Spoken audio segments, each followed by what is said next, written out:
Episode 1. What's in a name? Let's say that these two have just had a baby, and congrats to them for that. Since they now have this little blob of protoplasm, that automatically initiates the discussion of, well, what do we name it? Let's say the dad says, let's name it Jordan. To which the mom, maybe a little irked, replies, goodness no. Jordan? That's a girl's name. We're not naming our little boy Jordan. And then Dad, taken aback, replies, when I was growing up, I had plenty of friends who were boys, and they were named Jordan. But Mom is adamant, you cannot be caught dead with that name if you are a boy. Who's right in this situation? Jordan, mayhap, is one of those gender-ambiguous names that can go either way. But consider these names. I would say that the list we have here is undeniably either male or female. Why is it that we have these undeniably male and female names? Well, you could argue that it's all random, trends of culture, history, whatever it may be. But, as it turns out, there are in fact 3 ways in which a name can become male or female based off of its composition. Let's take a closer look at these trends. Starting off, we have syllables and stress. For those of you who don't remember writing haikus back in high school, syllables are the units into which we divide words. Rocket, cabbage, cataract. The stronger of these units of sounds, the stronger syllables, are what we referred to as the stressed syllables. Most of the words in English follow this pattern. There's a strong initial syllable, followed by the rest of them. There is also a category for words which have a secondary or even a tertiary strong syllable, but they are the minority. A name being a noun, not Scrabble-worthy, but nevertheless a noun, you would expect to see these same trends. Is that the case? Well, let's take a look. Here we have a breakdown of, in this column, a random sampling of nouns taken from a dictionary. Here, a random sampling of male names taken from a naming dictionary. And here, a random sampling of female names taken from the same one. Looking at this one, we see that, in fact, there is a proclivity for there to be a strong initial syllable in any given noun. Likewise with male names, even an exaggeration of that.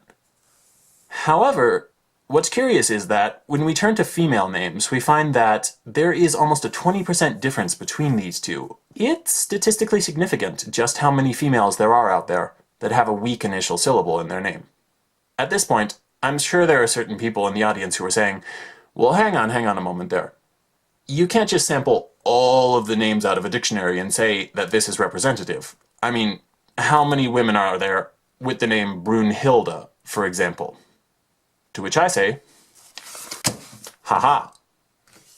This is a sampling of frequent names, the names which would be considered more quote-unquote normal. When we look at these numbers, we find that the male names actually have an uptick. There's also an upswing in the case of female names, but looking between these two and also at the weak initial syllable category, there is still quite a disparity between these. For number 2, we have word length. Most words in English have from between 1 to 3 syllables. Broken down, the categories look like this. About 20% of words in English have 1 syllable, the majority category 2 syllables, there's about 26% that have 3 syllables, and then this is the weirdo category. If we're considering names to be nouns, we would expect most of them to fall into this category. Do they? Well, let's find out. Here we have once again a sampling from a naming dictionary. Looking across the board, we find that the majority of male names, in fact, do fall within the 2-syllable category, about 60% of them. And this is the same case with female names. But there are a lot of female names that fall into the 3-syllable category. Once again, the Brunhilde law applies here, so we have to take a look at common or quote-unquote normal names. There you have it. The male category has an upswing to 71.5%. Although there are less male names that have 3 syllables, there's still a good quarter of females that have 3 syllables in their names. Whereas in the male category, we simply don't see this difference. Females simply have longer names. E. Across the board, the E sound is found more often in female names. Here are some examples for you. Tina, Lisa, Beatrice, Mimi, Fifi, etc. This sound is often associated with sharp, bright, and small things.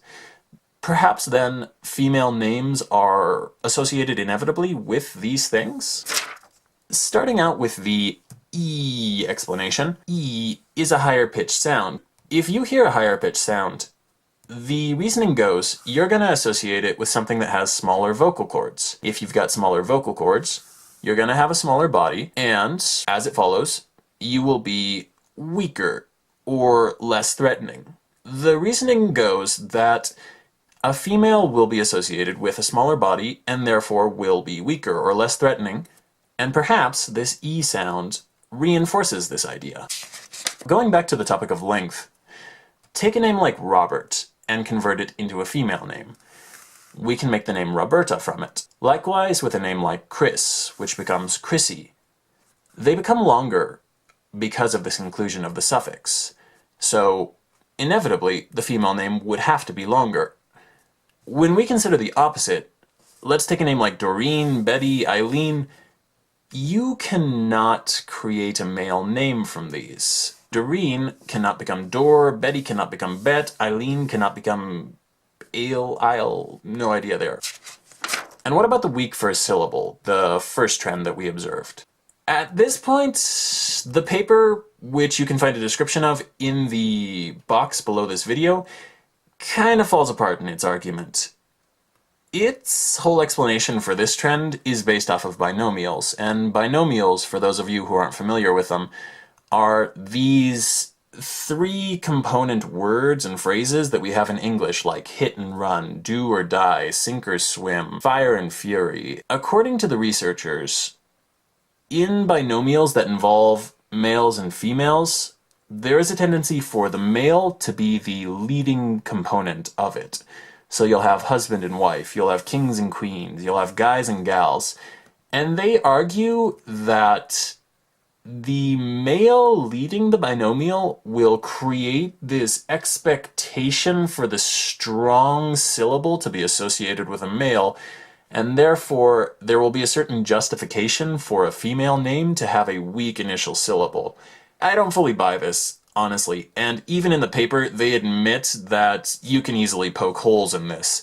They point out, for example, that there are also binomials that lead with a female, such as ma and pa shops, and just off the top of my head, the binomial ladies and gentlemen also occurs to me as an example of how females can also lead a binomial. So this argument, take it or leave it.